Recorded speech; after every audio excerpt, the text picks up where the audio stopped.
Day 6 of my healthy diet. High protein veg ఆప్షన్స్‌లో ఈజీగా available ఉండే ఐటెమ్ సోయా చంక్స్ అంటే మిల్ మేకర్.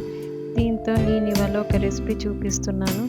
ఫస్ట్ మనం ఒక 100 గ్రామ్స్ సోయా చంక్స్ తీసుకొని హాట్ వాటర్‌లో 15 మినిట్స్ సోక్ చేసుకోవాలి.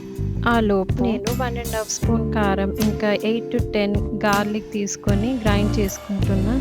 తర్వాత మనం సోక్ చేసి సోయా చంక్స్ని ఇలా స్క్వీజ్ చేసుకొని వేరే బౌల్లో వేసుకోవాలి. వాటర్ స్క్వీజ్ చేసుకున్న తర్వాత ఇలా ప్రెస్ చేస్తే మనకు కొంచెం వాటర్ ఉండాలి, లేకపోతే మరీ డ్రై అయిపోతుంది. సో నేను స్క్వీజ్ చేసి పెట్టుకున్న సోయా చంక్స్లో మనం ఇందాక చేసి పెట్టుకున్న ఎల్లిపాయ కారం, 1 spoon Kashmiri chilli powder, 1 spoon salt, 1 spoon pepper powder, 2 spoons oats powder, 2 spoons పెరుగు వేసుకొని మిక్స్ చేసుకోవాలి. ఇది మనం పాన్ మీద కొంచెం ఆయిల్ వేసుకొని అయినా ఫ్రై చేసుకోవచ్చు. నేను మాత్రం ఇవాళ ఎయిర్ ఫ్రైయర్లో చేస్తున్నా.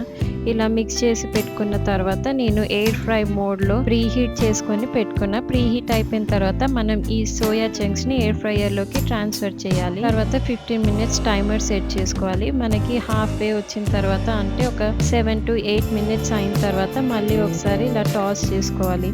మనం ఇలా టాస్ చేసుకుంటే మనకి ఈవెన్గా మొత్తం కుక్ అయిపోతుంది. టైమర్ అయిపోయిన తర్వాత ఎయిర్ ఫ్రైయర్ ఆఫ్ చేసుకొని మనం వేరే బౌల్లోకి ట్రాన్స్ఫర్ చేసుకొని ఒక లెమన్ స్క్వీజ్ చేసుకుంటే మన spicy and healthy soya chunks ready అయిపోతుంది. దీన్ని ఇలాగే స్నాక్ లాగైనా తీసుకోవచ్చు, లేకపోతే రైస్లోకి సైడ్గా అయినా తీసుకోవచ్చు. పప్పు అండ్ చారు కాంబినేషన్లోకి ఇంకా బాగుంటుంది. నేను నా లంచ్ని ఇలా ఫైబర్, ప్రోటీన్ అండ్ కార్బ్స్తో రెడీ చేసుకున్నా.